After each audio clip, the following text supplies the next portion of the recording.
కార్గిల్ యుద్ధం జరిగి నేటికి 24 ఏళ్లు అయిన సందర్భంగా నిర్వహిస్తున్న విజయ్ దివస్ కార్యక్రమాన్ని పురస్కరించుకొని జూబ్లీహిల్స్ నియోజకవర్గం బీజేపీ మహిళా సీనియర్ నాయకురాలు కీర్తిరెడ్డి ఆధ్వర్యంలో తిరంగా మార్చ్ నిర్వహించారు. ఈ మేరకు బైక్ ర్యాలీ నిర్వహించి రెహమత్ నగర్, మోతీనగర్లో ఉన్న అంబేద్కర్ విగ్రహానికి పూలమాలలు వేసి నివాళులర్పించారు.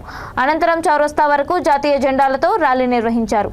ఈ సందర్భంగా కీర్తిరెడ్డి మాట్లాడుతూ దేశం కోసం ప్రాణాలు త్యాగం చేసిన అమరవీరులను స్మరించుకోవడం మనందరి కర్తవ్యమన్నారు.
మన సైనికులు ఎంతో మంది ఇలా నిద్రలేని పోరాటాలు చేయబట్టే మనం ఈరోజు ఈ విజయోత్సవం చేసుకుంటున్నాం. ఈరోజు మనం ఇంత ఆరాంగా ఇక్కడ ఉన్నామంటే వాళ్ళ పోరాటమే.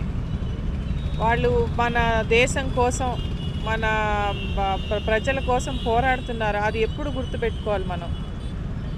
మన దేశం అంటే మనకు ప్రేమ ఉండాలి, అభిమానం ఉండాలి, అది చూపించాలా.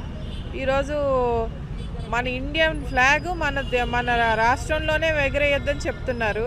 అసలు తెలంగాణ ఇండియాలో భాగమేనా? మరి ఇండియా ఫ్లాగ్ ఎందుకు వేయకూడదు, ఎందుకు ఎగరేయొద్దు అంటున్నారు, ఎందుకు పట్టుకొని తిరగద్దు అంటున్నారు? మరి కేసీఆర్కి సైనికులన్నా మన ఇండియన్ ఫ్లాగ్ అన్నా మరి ఎందుకు అంత ఎవర్షను?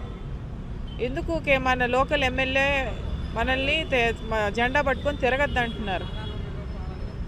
తెలంగాణలో మన ఇండియా ఫ్లాగ్ పట్టుకొని తిరగకూడదా? అది ఇండియాలో భాగమేనా? రెహమత్ నగర్ నుంచి మోతీనగర్ వరకు మేము విజయ్ దివస్ యాత్ర నిర్వహించడం జరిగింది. అక్కడ అంబేద్కర్ స్టాచ్యూకి మాల వేసి మేము జెండా పట్టుకొని ఇక్కడి వరకు నడుచుకొని రావడం జరిగింది. చిన్న మార్చ్ చేసాం. ఇది ప్రొటెస్ట్ కాదు. కార్గిల్లో అమరులైన జవాన్లకి మనం నివాళులు అర్పించడం జరిగింది.